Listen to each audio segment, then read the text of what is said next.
like I haven't talked to you guys like face to face in a long time, and this vlog was a little bit I'm not gonna say lackluster, but I tried to do 10 minutes and it just is like I was really busy working and we got snowed in, so I didn't have a lot of like fun vlog footage.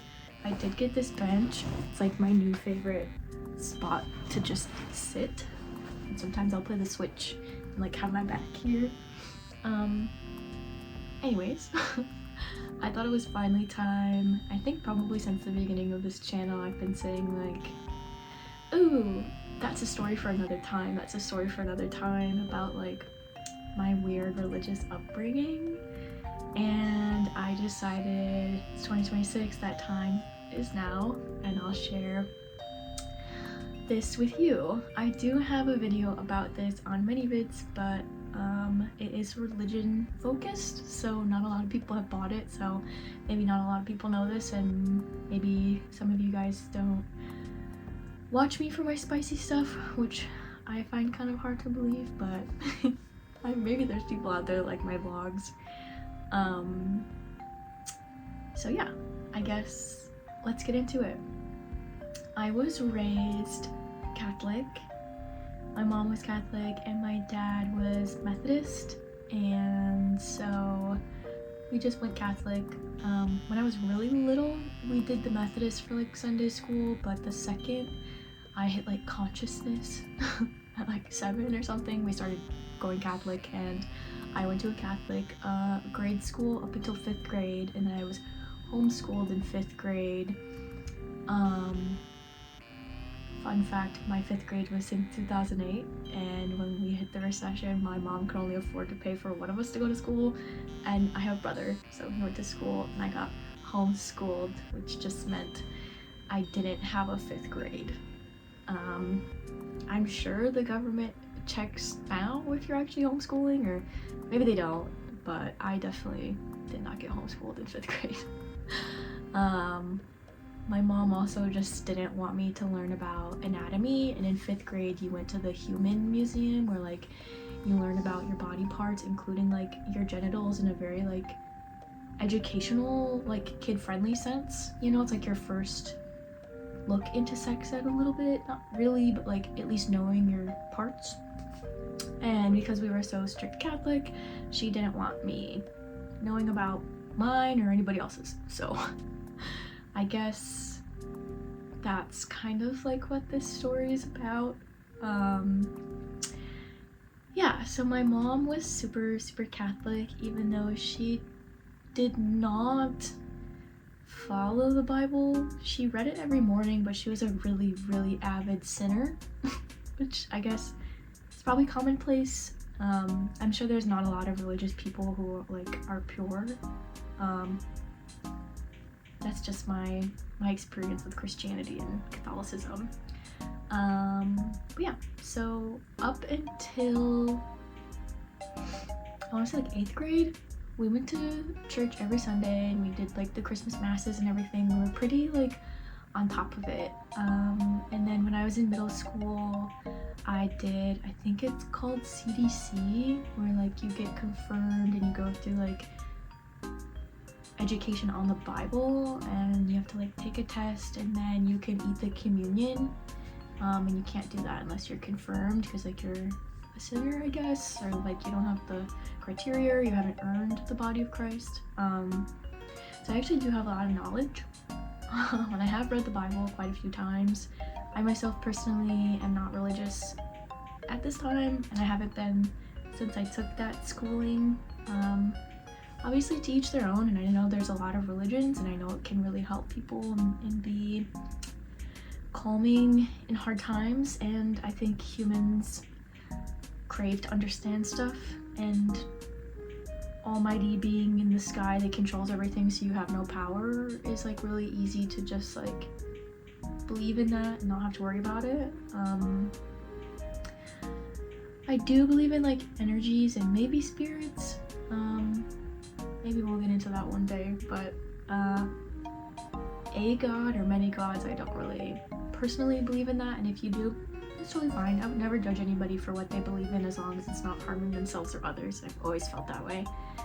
And this is also just my experience. Maybe there is really good Christian churches or areas in the world, but history books and my history seems too big to differ on that one. So I will sprinkle in with a little grain of salt that my mom was an opioid addict, and so maybe a lot of her bad parenting and religious affiliation was actually just her addiction and not necessarily the church I grew up in. So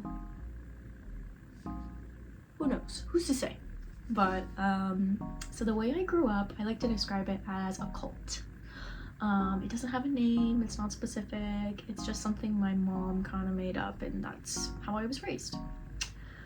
I had no contact with extended family except for one cousin and my grandma. I never met any of my other aunts and uncles or cousins, or I don't even know how many I have. And it was that way basically my whole life. Maybe when I was like 4 or younger, we had a Christmas once at my grandma's house where like other people were there, but my whole memory I've never had an extended family. And I feel like reaching out now would be pointless for me personally. I let them live their life, and you know, I don't really crave that since I never experienced it. I don't know what I'm missing, you know, if that makes sense. Also, if you guys feel similar, like I felt like maybe me talking about it could be helpful to other people who have left the church or have like religious trauma in any sense, or even just have like parental or familial issues. I've been no contact with my family, well, my parents, since 2016 when I moved out. Unfortunately, my grandparents both passed away before then, but they were great. So I feel like I'm bouncing all around, but my mom didn't let me, well, first of all, I'm an old Gen Z, so I didn't have internet. I'm sure we had access to it, but I grew up kind of poor, and especially after the recession, I grew up super poor, and we just didn't have internet, and my parents were not tech savvy. So until I was in 8th grade going into freshman year, that was the first time I had access to the internet. So I had no books that weren't religious, no extended family. I wasn't allowed to go over to friends' house or have them come over to mine. No sleepovers, no birthday parties, nothing. My media, like the movies and stuff that we watched, was all on VHS, and if we watched TV, it was only what my mom wanted to watch, which was usually like reality TV. I was not allowed to watch anything with a family dynamic, so I didn't know that mine was weird growing up. I didn't know my mom was an addict. I thought everyone had a big bag of various medication that they popped at random times throughout the day, or I just thought my mom was really sleepy when really she was high on opioids. So I learned a lot when I moved out about how weird my life was. I was very unhappy, but I didn't really know why I was different or why things were the way they were. Obviously, I was a child with no knowledge of anything, but yeah. I definitely knew my mom was abusive, but I didn't know how bad it was until I moved out and like talked to other people. And the reason I moved out is because I went to college and I started making friends for the first time.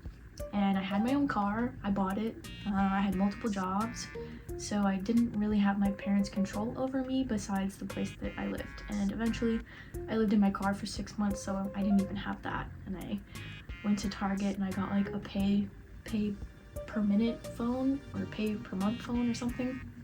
And so I was on my own, and I started to learn a lot about how weird and toxic my upbringing was. So that was kind of a shock, but yeah, I won't delve too much into that at this time, but basically because of how restrictive and, I don't know,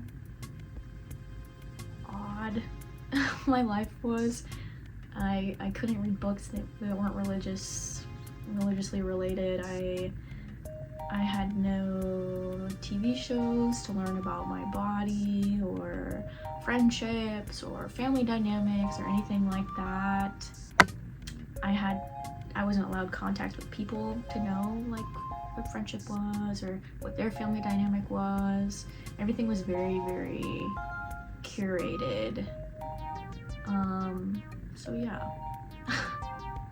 I feel like I'm not making a lot of sense, but yeah, I guess just the limited knowledge and the religious aspects of like how I was raised to be like a good wife was really interesting.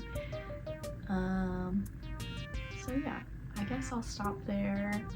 So I can't really think of anything else to add, but maybe we'll continue this another time, or like if you guys want or have questions, I guess you can leave them in the comments, or maybe I'll make another little chit chat log about this. And again, this is no disrespect to any religion or anything like that. It just wasn't for me, and the people in my life that were involved in it were not good people, and maybe that has nothing to do with the religion, and maybe it has everything to do with the religion. Who knows? Alright, I'll see you next month for another vlog.